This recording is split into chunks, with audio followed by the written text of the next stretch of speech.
Hello and welcome. I'm Chiamaka J. Uwadoka, and with me in the studio today is Mr. Akintunde Oyebode, the Executive Secretary of the Lagos State Employment Trust Fund.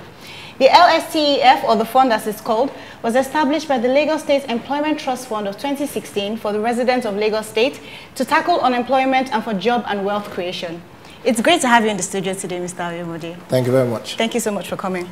So let's start with this question. How do you describe the entrepreneurial landscape before the LSTEF was formed? So, I think it's a bit of a misnomer to describe the entrepreneurship landscape before pre-LSTEF.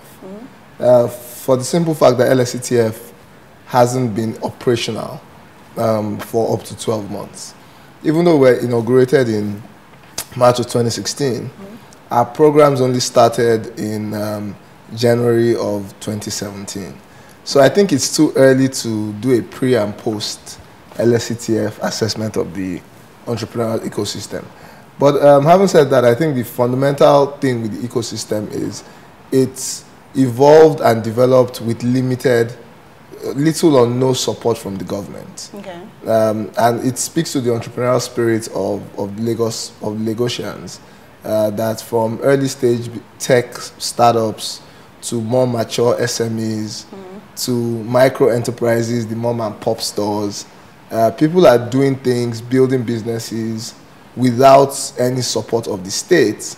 And so with our support, with the broader support of the Lagos state government, the only way to look is up. So what caused the delay between 2016 to 2017? I don't consider it a delay. I think it was primarily we had to curb the natural inclination to jump into the solution. When you have a problem as significant, a clear and present danger to society, there's always the temptation to say, let's just do something. We've got to do something now.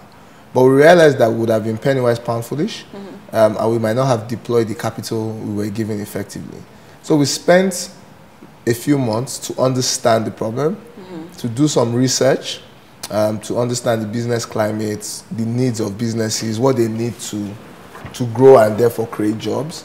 We also looked at what had gone on in Lagos and in Nigeria and even all over the world to see what worked, what didn't quite work, how we could learn to ensure we don't make the same mistakes, what we could take that has worked and implement in Lagos. So we spent a considerable amount of time doing that and also ensuring that we built the right board governance framework that ensures that the fund can run transparently with accountability to the people and ensure that we are sustainable and there's continuity of the Employment Trust Fund. So we spent all that time it's like building a house, right? You've got to spend a lot of time doing your piling, ensuring your foundation can withstand whatever structure you're putting on top of it. Okay, so getting right into it, what are the requirements for a candidate to be considered for the fund, and in a step-by-step manner, how can I apply for a loan? We'll publicly advertise, we'll publicize when the application process opens. When it opens, there's one of two things. You can either apply online or you can go to a liaison office. We have liaison offices in all 20 local governments, and then you can pick up an application form. So you fill that form and you submit a number of supporting documents. Now, we would always request for your bank statements. When you run an existing business, we'll request for evidence that you've paid taxes. We'll ask you for 1 or 2 guarantors, depending on how much you're asking for. If you're asking for a loan of 500,000 naira or less, 1 guarantor. If you're asking for a loan above 500,000, 2 guarantors. Your guarantors must be residents in Lagos and must also show evidence that they've paid taxes. Wow. Yeah, of course. Because all of the money we're lending is coming from the taxpayers' pots. Yes. Therefore, they need to pay taxes to benefit from this commonwealth. When you provide all of that, you show us evidence of your last RA registration, your tax payments, your bank statements. We will then, you obviously have to demonstrate in the form what market you're trying to address, who are you selling to, what's your target market, how do you plan to pay back the loan, how many people are you going to employ. So we do an assessment of the business, and it's a merit-based approach based on the job creation impact, your affordability results, the quality of submission you make we then score the applications. Okay. And those who are successful are called in. If you want a loan of over 500,000, you are then called in for an interview, where we then have a one-on-one discussion with you to understand what you've put in your application. And after that, we take a decision. Yeah. Is that maximum amount one can apply for? For the loan program, it's 5 million naira. 5 million naira. Yes. Okay. So, do you find sometimes that people take loans and default on the loans? I mean, look, when you call something a loan, right, it's fraught with, there is some risk.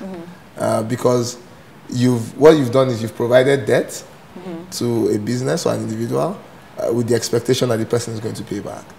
As long as that expectation is a future dated expectation, there's always a risk that the borrower could be unwilling or unable to repay. So where we have a concern, and we will usually use we'll seek legal redress, is where you are unwilling, but definitely able to pay. But where you are unable and you are willing, then we will call you in and understand how we can restructure, the loan and make it easier for you to repay your loan. So, I mean, does the fund have any measures at all to kind of mitigate default on loans? Absolutely. First one, I always say, is it's your selection.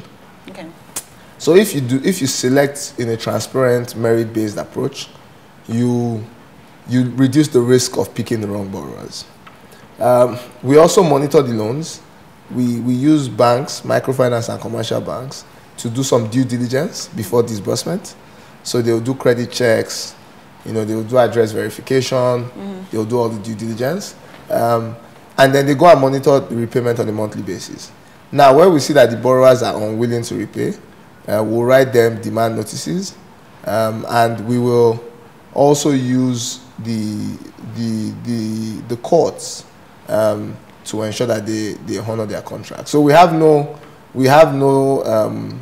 will not hesitate. We have no hesitation in invoking whatever legal redress, legal opportunities we have to recover our loan. So, I mean, we have a few people who have shown a lack of willingness to repay, and we'll be taking them through the court process very soon.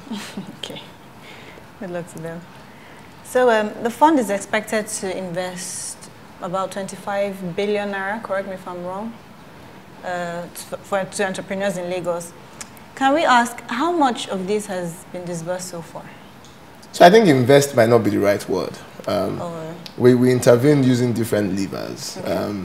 Sometimes it's a loan, sometimes it's a grant, sometimes it's equity. As of today, in total, we have, and of course, there's also some operational costs, training, our beneficiaries, etc. But in total, this year we're close to 10 billion. 10 billion already. Yeah, I mean and that's 2016 March when we started. From March 2016 till date, we've received, I believe, 9 billion in total. Is it an annual disbursement allowance of 25 billion? No, it's 25 billion over a 4-year period. 4-year period, okay. So what's the first step for or an applicant desirable of the fund? I mean, I think the first thing is to understand what you need a loan for, because this is the loan program. So you've got to recognize you have to be clear what you need a loan for and how you plan to pay it back. If those two things cannot be answered with all sense of certainty and purpose, then please don't come to us. But how can people come to you to contact you to start the process? We're very easy to reach. We have liaison offices in all 20 local governments. We can also go to our website, www.lsctf.ng. So, I mean, if you go to our website or you go to any of our liaison offices, it's fairly straightforward. Thank you so much for coming in the studio today. Thank you for having me. Thank you so much for watching. For more interviews and trending business news in Africa, log on to www.footprintafrica.com today. Join the conversation on social media, like us on Facebook, follow us on Twitter, and connect with us on LinkedIn. Thank you so much for watching.